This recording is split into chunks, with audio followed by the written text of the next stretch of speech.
Guarantee দিয়ে বলতে পারি ফুলকপির এই রেসিপিটা একবার খাওয়ার পরে কিন্তু মাছ মাংস খাওয়ার কথা একেবারে ভুলে যাবেন। নমস্কার বন্ধুরা, মনীষা রান্নাঘরে সবাইকে স্বাগত। আজকে এই রেসিপির জন্য মূল উপকরণ হচ্ছে ফুলকপি। তো এখানে আমি কিছুটা পরিমাণে ফুলকপি কেটে বেশ ভালোভাবে কিন্তু ধুয়ে গরম জলে 10 মিনিট ফেলে রেখেছিলাম। ফুলকপিটা জলটা ঝরিয়ে নিয়েছি। এরপরে দেখুন একটা মিক্সি গ্রাইন্ডার নিয়েছি। এবার গ্রাইন্ডারে কিন্তু আমি ফুলকপিটাকে একটু ঘুরে নিয়েছি, গ্রাইন্ড করে নিয়েছি। দেখুন এখানে কিন্তু পুরো মিহি করিনি, একটু দানা দানা রেখেছি। এরপরে দেখুন একটা বোলের মধ্যে কিন্তু আমি নিয়ে নিচ্ছি। ফুলকপির এই রেসিপিটা সত্যি বন্ধুরা গরম ভাতের সঙ্গে যেমন ভালো লাগে সেই রকম কিন্তু রুটি পরোটার সঙ্গে, আর খুব সহজেই কিন্তু রেডি হয়ে যায়। যে কেউ কিন্তু একবার দেখার পরে খুব সহজেই বানিয়ে নিতে পারবে, আর খেতে খুবই ভালো লাগে। তো যাই হোক দেখুন এখন আমি এই ফুলকপির মধ্যে দিয়ে দেব এখানে ছোলার ডাল। তো তার আগে কিন্তু ছোলার ডালটাকে একটু আমি মিক্সিং জারে ঘুরিয়ে নেব। তো দেখুন বন্ধুরা এখন এই ছোলার ডালটা ঘুরিয়ে নেব। আর এই ছোলার ডালটা কিন্তু এখানে আমি 2 মুঠো পরিমাণে নিয়েছিলাম। এবার এটাকে আমি 3-4 ঘন্টা ধরে ভিজিয়ে রেখেছিলাম। আর ছোলার ডালটা কিন্তু খুব সুন্দরভাবে আমার পেস্ট হয়ে গেছে। আর এখানে ছোলার ডালটাকেও একেবারে মিহি করে একটু দানা দানা রাখলে কিন্তু ভীষণই ভালো লাগে খেতে। দেখুন ছোলার ডালটাও একটু দানা রেখে আমি বেটে নিয়েছি। এবার আমি ওই ফুলকপির মধ্যেই দিয়ে দিচ্ছি। এরপরে এখানে আমি দিয়ে দিচ্ছি পেঁয়াজ কুচি। এখানে একটা মিডিয়াম সাইজের পেঁয়াজ কুচি আমি দিয়ে দিলাম। আর দিয়ে দেবো এখানে ঝালের জন্য কাঁচা লঙ্কা কুচি। এখানে আমি 3টে কাঁচা লঙ্কা এইভাবে কুচি করে নিয়েছি। এরপরে দেখুন বন্ধুরা এখানে দিয়ে দিচ্ছি হাফ চামচ থেকে একটু কম গোটা জিরে। এবার দিয়ে দিচ্ছি হলুদের গুঁড়ো পরিমাণ মতো। আর এবার এখানে দিয়ে দিচ্ছি জিরের গুঁড়ো। এবার দিয়ে দিচ্ছি ধনে গুঁড়ো। সব মশলা কিন্তু আমি অল্প অল্প করে দিচ্ছি আমার ফুলকপির পরিমাণ অনুযায়ী।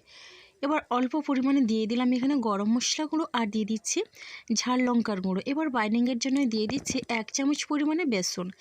এবার দিচ্ছি স্বাদ অনুসারে লবণ। তো বন্ধুরা দেখুন এখন আমি বেশ ভালোভাবে মিশিয়ে নেব। আপনারা চাইলে কিন্তু এখানে একটু ধনেপাতা কুচিও দিতে পারেন, তবে আমি ধনেপাতা কুচিটা দিলাম না। আর এখন বেশ ভালোভাবে কিন্তু এইভাবে মিশিয়ে নিচ্ছি, একটা ডোয়ের মতো করে নেব। আর এখানে কিন্তু কোনো রকমের জলের ব্যবহার করা যাবে না। তো ফুলকপির এই রেসিপিটা ভীষণই ভালো লাগে, ছোট থেকে বড় সবার কিন্তু বেশ ভালো লাগবে। ফুলকপি যারা একেবারে অপছন্দ করে এইভাবে একবার রান্না করে খাওয়াবেন, দেখবেন সবাই কিন্তু আঙুল চাটবে। তো এরপরে দেখুন গ্যাসে একটা কড়াই বসিয়ে দিয়েছি। কড়াইটা গরম করে এখন আমি দিয়ে দিয়েছি এখানে তেল। তো কিছুটা পরিমাণে এখানে সর্ষের তেল দিয়েছি। তেলটাকে বেশ ভালোভাবে গরম করে নিয়ে আমি এই ফুলকপির মিশ্রণটা দিয়ে দিচ্ছি। তো তেলের মধ্যেই দিয়ে কিন্তু আমি একটু নাড়াচাড়া করে নিয়ে একটা ডো রেডি করে নেব, যেই ডোটা কিন্তু একটু শক্ত টাইপের হবে। আর এইভাবে ডোটা রেডি করে নিলে কিন্তু ভীষণই খেতে ভালো লাগে। আর এ সময় কিন্তু গ্যাসের ফ্লেমটা আমি মিডিয়াম টু লোয়ের মাঝখানে রেখে কিন্তু এখানে এই ডোটা আমি রেডি করে নেব।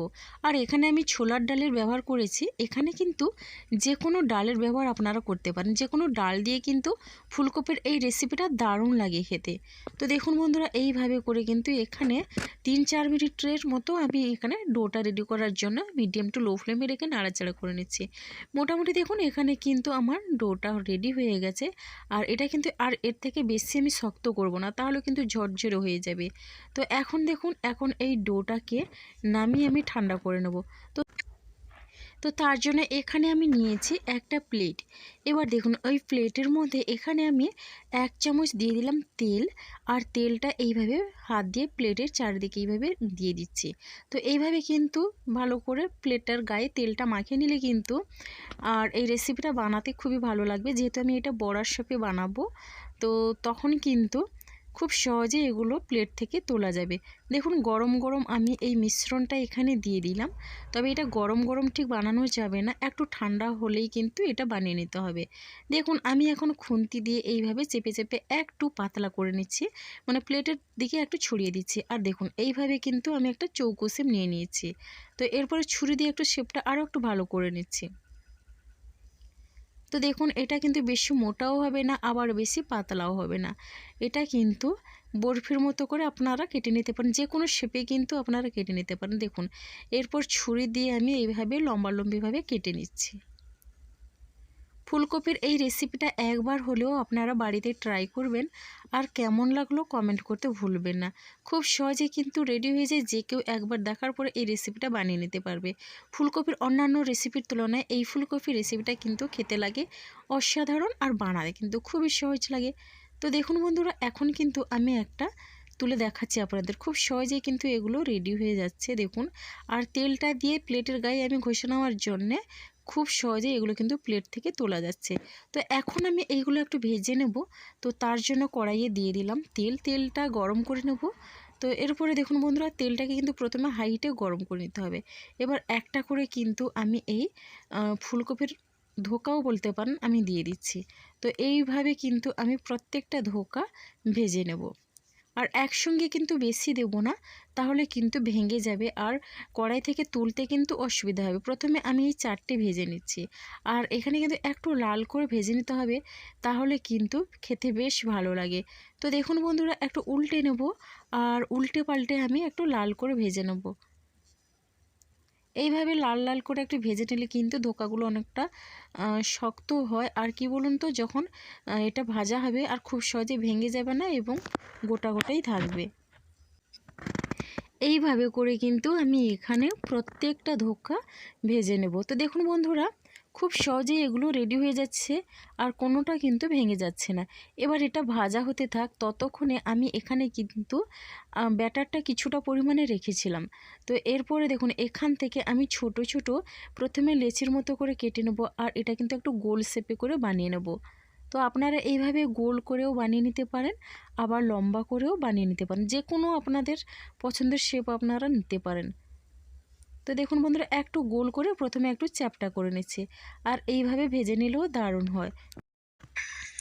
আর এখানে আমি এই রেসিপিটাতে পেঁয়াজ ব্যবহার করছি। তো আপনারা যদি এখানে নিরামিষভাবে বানাতে চান, তাহলে কিন্তু পেঁয়াজ রসুনের ব্যবহার করবেন না। এবার আমি এগুলোও ভেজে নেব, আর এগুলো একই রকমভাবে একটু লাল লাল করে ভেজে নেব, তাহলে কিন্তু ভীষণই খেতে ভালো লাগে। তো দেখুন বন্ধুরা, 4টে আমি এইভাবে ভেজে নিচ্ছি, আর এখন আমি গ্যাসের ফ্লেমটা একেবারে লো করে দিয়ে এদিকে একটা মশলা করে নিচ্ছি, ততক্ষণে সেটা ভাজা হতে থাক। তো দেখুন বন্ধুরা, মশলার জন্য এখানে 1 ইঞ্চি পরিমাণে আদা নিয়েছি, আদাটাকে এইভাবে কুচি করে নিয়েছি। এখানে রসুন নিয়েছি 4 কোয়া, আর দিচ্ছি কিছুটা পরিমাণে টমেটো। মিক্সিং জারটা কিন্তু আমি না ধুয়ে ওই মিক্সিং জারে কিন্তু মশলাটা করে নিচ্ছি। তো দেখুন বন্ধুরা, এখানে একটা টমেটো আমি এইভাবে কুচি করে দিয়ে দিলাম। তো মশলাটার পেস্ট রেডি হয়ে গেছে। এবার দেখুন, আমি কিন্তু উল্টে নিয়েছি, আর উল্টে পাল্টে এইভাবে লাল লাল করে কিন্তু ভেজে নিয়েছি। তো দেখুন, প্রত্যেকটা কিন্তু আমার খুব সুন্দরভাবে ভাজা হয়ে গেছে। এগুলো কিন্তু দারুণ মুচমুচে খেতে হয়েছে, আর এগুলো কিন্তু আপনারা চাইলে সন্ধ্যের স্ন্যাক্স হিসেবেও খেতে পারেন। তো এবার আমি রান্নার জন্য দিয়ে দিচ্ছি এখানে 3 থেকে 4 চামচের মতো সর্ষের তেল। তেলটাকে গরম করে নিয়ে এখানে আমি দিয়ে দিচ্ছি গোটা গরম মশলা, এলাচ, লবঙ্গ, দারচিনি, একটা তেজপাতা দিলাম, আর একটা শুকনো লঙ্কা দিলাম। এবার দিলাম 1/2 চামচ পরিমাণে গোটা জিরে। এবার ফোড়নটা একটু নাড়াচাড়া করে নিলাম। ফোড়ন থেকে মিষ্টি গন্ধ ছাড়লেই এখানে আমি অ্যাড করে দিচ্ছি পেঁয়াজ কুচি। তো এখানে কিন্তু 2টো মিডিয়াম সাইজের পেঁয়াজ কুচি আমি দিলাম, আর পেঁয়াজটা দিয়ে নাড়াচাড়া করে নিচ্ছি। পেঁয়াজটাকে কিন্তু প্রথমেই লাল করে একটু ভেজে নিতে হবে, মানে হালকা লাল করে ভেজে নিলে দারুণ হয় খেতে, তাহলে কিন্তু পেঁয়াজের কাঁচা গন্ধ থাকে না। তো দেখুন, এইভাবে লাল করে ভেজে নিচ্ছি, দেখে বুঝতে পারছেন পেঁয়াজটা খুব সুন্দরভাবেই কিন্তু এখানে ভাজা হয়ে গেছে। আর এরপরে যে বেটে রাখা মশলাটা আমি দিয়ে দিলাম। তো দেখুন বন্ধুরা, মশলাটা দিয়ে বেশ ভালোভাবেই কিন্তু আমি নাড়াচাড়া করে পেঁয়াজের সঙ্গে মিশিয়ে নিচ্ছি। মশলাটা যত ভালোভাবে মেশানো হবে বা কষানো হবে, ততই কিন্তু খেতে বেশ ভালো লাগবে। যেহেতু আদা, রসুন আর টমেটো একসঙ্গে পেস্ট করে আমি মশলাটা রেডি করেছি, তার জন্য কিন্তু একটু সময় নিয়ে মশলাটা কষাতে হবে, তাহলে আদা রসুনের কাঁচা গন্ধও চলে যাবে। এরপরে দেখুন, এখানে দিয়ে দিচ্ছি হলুদের গুঁড়ো 1/2 চামচ, লঙ্কার গুঁড়ো 1/2 চামচ, আর জিরের গুঁড়ো 1/2 চামচ, আর ধনে গুঁড়ো 1/2 চামচ। এবার অল্প পরিমাণে চিনি দিলাম। চিনিটা দিলে কিন্তু কালারটা বেশ ভালো আসে, আর রেসিপির স্বাদটাও কিন্তু দারুণ হয়। তো বন্ধুরা, স্বাদে গন্ধে ফুলকপির এই রেসিপিটা একেবারে দুর্দান্ত লাগে খেতে। তো দেখুন, এখন এই গুঁড়ো মশলাগুলো দিয়ে বেশ ভালোভাবে কষিয়ে নিয়েছি, আর মশলা থেকে তেল ছেড়েছে। আর এখানে দেখুন, মশলাটা কিছুক্ষণ কষিয়ে নেওয়ার পরে এখানে নিয়েছি মটরশুঁটি 1 মুঠোর মতো। এবার মটরশুঁটিটা দিয়ে বেশ ভালোভাবেই কিন্তু নাড়াচাড়া করে নিচ্ছি, আর মটরশুঁটি দিয়ে একটু কষিয়ে নিতে হবে, তাহলে কিন্তু মটরশুঁটিও খুব সুন্দরভাবে সেদ্ধ হয়ে যায়। এবার ঢাকনা দিয়ে 2-3 মিনিটের মতো আমি লো ফ্লেমে মশলাটা কষিয়ে নিয়েছি। দেখুন মশলা থেকে কিন্তু সুন্দরভাবেই তেল ছেড়েছে। তো এইভাবে কিন্তু মশলাটা কষিয়ে নিতে হবে, আর তেল ছাড়লেই কিন্তু মনে করবেন যে মশলাটা খুব সুন্দরভাবেই কষানো হয়ে গেছে। এখন একটু নাড়াচাড়া করে নিলাম, আর এরপরে এখানে আমি দিয়ে দিচ্ছি সামান্য পরিমাণে জল, আর জলটা দিয়েও মশলাটাকে একটু কষিয়ে নেব। তো দেখুন এখন আমি বেশ ভালোভাবে মিশিয়ে নিলাম। মশলাটা কিন্তু খুব সুন্দরভাবে কষিয়ে নিতে হবে। হ্যাঁ, তারপরে এখানে আমি দিয়ে দিচ্ছি পরিমাণ মতো বা স্বাদ অনুসারে লবণ। পুরো রান্নাটার জন্যই কিন্তু আমি এখানে লবণটা দিয়ে দিলাম, আর লবণটা দিয়ে বেশ ভালোভাবে মিশিয়ে নিয়ে আরও 1-1.5 মিনিটের মতো ঢাকনা দিয়ে আমি কষিয়ে নেব। সুন্দর একটা কালার এসছে, আর এখন আমি বেশ ভালোভাবেই নাড়াচাড়া করে নিচ্ছি। আর এই মশলার ঝোলটা কিন্তু এভাবে থাকবে না, একটু শুকনো শুকনো করে কষিয়ে নিতে হবে। তো দেখুন খুব সুন্দরভাবেই কিন্তু এখানে মশলাটা কষিয়ে নিয়েছি, আর মশলাটা কিন্তু একেবারে শুকনো শুকনো হয়ে গেছে। এরপরে কিন্তু এখানে আমি পুরোপুরি রান্নার জন্যে জল অ্যাড করে দেবো। এই রেসিপিতে কিন্তু টমেটো, আদা, রসুনের কাঁচা গন্ধ থাকলে কিন্তু এক্কেবারে খেতে বাজে লাগবে। তার জন্য কিন্তু এইভাবে করে মশলাটা কষাতে হবে।